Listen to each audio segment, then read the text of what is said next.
शेरवंश महर्षि। महर्षि, आप स्वामी विश्वानंदा जी हैं। बहुत सारे विदेशों में आपके वचनों का अनुसरण करने वाले विदेशी हैं और आज आपके वचनों के माध्यम से संकीर्तन और भजन मार्ग में प्रेरित होके लगे हैं। हाँ, अच्छा है।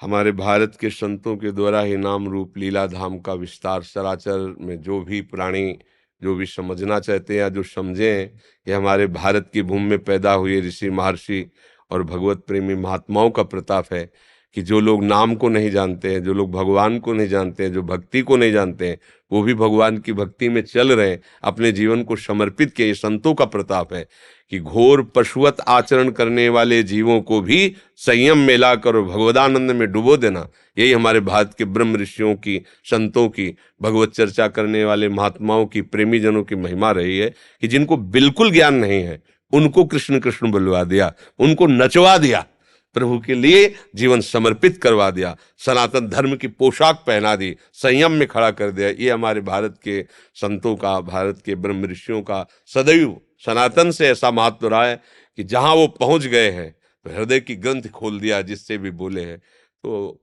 बहुत अच्छा है, संयम से रहा जाए, मान सम्मान को मिट्टीवत समझा जाए और सब में श्री भगवान है। मुझे सौभाग्य दिया है कि हम भगवान की चर्चा सुनाकर भगवत स्वरूप इन सबको आनंद प्रदान करें। सबके जीवन चरित्रों पर कहीं किसी बात का दुख शोक पाप अपराध न रह जाए, हम अपनी वाणी से ऐसा करें तो हम भगवान के पार्षद हैं, हमें उनकी कृपा मिलेगी, उनका सानिध्य मिलेगा।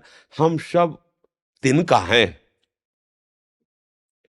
वायु जैसे चाहे वैसे उड़ा के डाल दे, हम में कोई सामर्थ्य नहीं है। मेरा मालिक ना चाहे तो एक शब्द नहीं बोल सकते हम, आप नहीं बोल सकते हैं।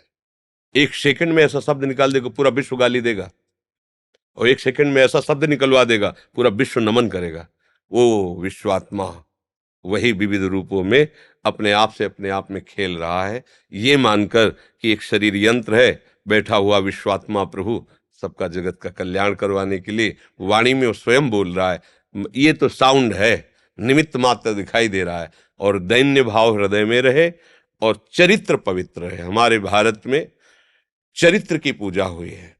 अगर हमारा चरित्र बिगड़ गया तो फिर हमारा प्रवचन, हमारा उपदेश, ये सब हाथी स्नान है। जैसे हाथी स्नान, हाथी निकला और इसके बाद धूल डाल ली। हम जानते हैं भगवान की माया है, हम जानते हैं विकार है, तो फिर हमको माया से बचना चाहिए और विकार से बचना चाहिए। अपना जीवन निर्विकार होना चाहिए।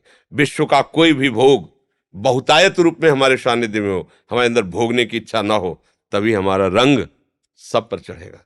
अगर हम कहीं भोगों को स्वीकार कर रहे हैं तो फिर हमारी बात बिगड़ जाएगी, क्योंकि हम तो प्रसाद भोगता हैं, भोग भोगता नहीं है। हम अपने ठाकुर का प्रसाद भोग करके उनका यश गान करते हैं। संसार के जिन भोगों में संसारी जीव रत है, अगर उन भोगों का महत्व अपने लोगों में रहा तो बात नहीं बनेगी। दिखाई देगा महत्व, महत्व दिखाई देगा, दूसरों को दिखाई देगा, ऐसा दिखाई दे सक। अब कोई स्वर्ण चढ़ाए तो उसे फुटपाथ में नहीं फेंकेंगे, उसे उठा के अलमारी में रखेंगे। लेकिन जितना फुटपाथ में पड़े हुए कंकड़ का महत्व उतना ही महत्व है उसका। कोई आंतरिक चिंतन में ऐसा ना होना चाहिए कि उस पर महत्व हो जाए। क्रिया वैसे ही होगी, जहां जो रखना है, जहां जैसी व्यवस्था वैसे दिखाई देगा, पर अंदर से महत्व न रहे। चाहे माँ हो, चाहे बहन हो, कहीं संसार में हो, हमारा लक्ष्य केवल भगवान की यश गाथा गाना, भगवान के प्रेम में डूबना, इंद्रियों के विलास से दूर रहना। भले करोड़ों का अरबों का वैभव हो तो कोई वैभव है। महालक्ष्मी हमारे ठाकुर के चरण चापती रहती है, उनका एक विलास जरा सा है, कुछ है ऐसे किया है तो अनंत ब्रह्मांड रचेगा, उनके हम दास है तो कोई बड़ी सुविधा है क्या? ये जैसे लोग नहीं कहते अरे बाबा लोग तो बड़े मौज में यार, चल आओ बनो ना बाबा, तुम जानते हो ना बाबा लोग मौज में, आओ बनो ना बाबा। बाबा जी बोले अपने दो लड़कों को नहीं समझा सकते, चाहे जितने विद्वान बनते हो, अपने दो लड़कों को कंट्रोल में नहीं कर सकते। और जिनकी वाणी से दसियों हजार लोग भगवत मार्ग में चल रहे हैं, उनको कहो तुम के हराम का बाबा जी खाते, ऐसे लगे।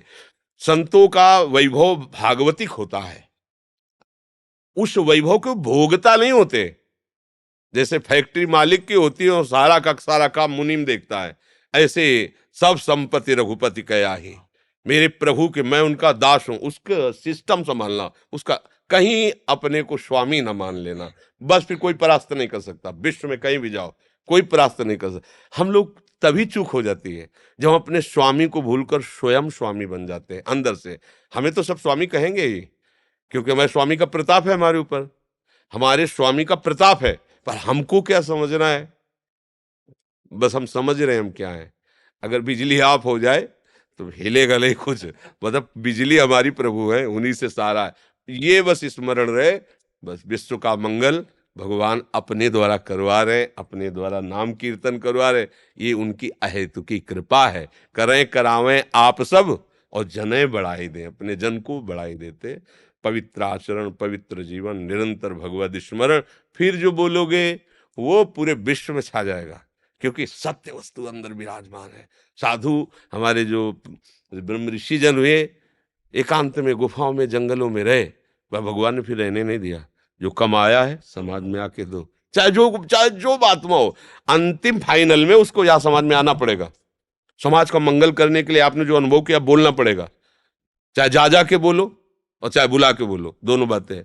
जाओ, चलने लायक हो तो जाओ, देश विदेश जाओ करके जाओ। और हमारी तरह किडनी फेलियर हो तो बैठ जाओ, तुम्हें यही बुला रहे यही बुला कर हमके समझा रहे। दोनों बातें आपको अपना अनुभव बोलना पड़ेगा, क्योंकि हमारा जो अनुभव हुआ है वो जगत के मंगल करने वाला है। चलो, मम भक्ति युक्तो भुवनम पुनात सतरति सतरति सा लोकांतरति, लोगों को तारो। भगवान ये कृपा करते, हमें गर्व में रहना चाहिए कि हम ठाकुर के पार्षद हैं। बस जो पार्षदों की रहनी है उसमें अंतर न पड़ने पाए। जब हम चूक कर देते फिर सब, ये ध्यान रखना चाहिए अपने लोगों को कि हमारा एक भी व्यक्ति नहीं है। हम प्रभु के नाम से और प्रभु के चरणारविंद के आश्रय से जगत के मंगल में उतरे। हमारा एक भी व्यक्ति नहीं, सब प्रभु के दास है। हमें सदैव ये ध्यान रखना है कि हम प्राण त्याग सकते हैं पर धर्म के विरुद्ध आचरण करके अपने गुरु को और अपने इष्ट को गाली नहीं दिला सकते सदैव। क्योंकि क्या होता है, जैसे एकांत गुफा में भजन करने वाला सुरक्षित रहता है, आना जाना, अपने लोगों को हजारों के बीच में जाना है और वो सब विषयी है, वो कोई साधक नहीं है। अब उन विषयों को उनकी धरा से उठा करके अपनी धरा में लाना इन महापुरुषों का, महात्माओं का कार्य होता है। अब हमें यह देखना है कि डूबने वाले को जब कोई निकालने जाता है, अगर उसमें चतुराई नहीं है तो डूबने वाला पहला काम करेगा कि निकालने वाले को डुबोएगा, ऐसे सांस लेने के लिए करता है ना। तो डूबने वाले के साथ व्यवहार क्या किया जाता है, ऐसे पकड़ा जाता है, पकड़ ले, नाम रूप का कोना पकड़ा दिया और आ घसीट रहे, अपना हाथ नहीं पकड़ा ला, नहीं तो एक झटके में वो बाद में मरेगा, पहले तुम्हें मारेगा। क्योंकि देखो ना, जैसे डूबने वाला है ना, वो चढ़ जाता है बचाने वाले को, वो क्योंकि सांस लेना चाहता है। ऐसे विषय में डूबे हुए प्राणी को अगर आपने सावधानी नहीं रखी तो पहली डुबकी विषय में आपकी लगवाएगा वो, ये नियम है। इसलिए जो भगवत प्रेमी महात्मा है वो बचा के खेल खेलते हैं, अपने को बचा के दाग लगने न पावे और दागी सामने रहने नहीं देंगे। ये बात, हमें सबसे प्रेम का व्यवहार करना है पर अपना प्रेम किसी से नहीं है। एकमात्र अपने आराध्य देव, एकमात्र गुरुदेव और उनके वचनों से है। और भगवान कृपा करके अपने भक्तों की रक्षा करते रहते। खूब नाम कीर्तन का यश विस्तार करे, खूब भगवत चर्चा करे और प्रभु से एकांत में प्रार्थना करता रहे कि प्रहरे बस ये जो हम सुना रहे हैं हम देख पावे। कभी ऐसा हो कि मैं देखूं लाडिले कि आप हमारे सामने खड़े हो, हम आपके चरण पकड़ें, आपको गले लगाएं। सबको तो कह रहे हैं ना हलवा खाओ बड़ा स्वादिष्ट है, कभी छक के हमको भी तो पवाओ आप है। हम सबको नाम कीर्तन भगवत यश चर्चा कर रहे हैं प्यारे, कभी मेरे हृदय में भी आओ, मेरे हृदय में लीला विस्तार करो। ऐसे मांगना चाहिए, प्रभु से प्रार्थना करते रहना चाहिए।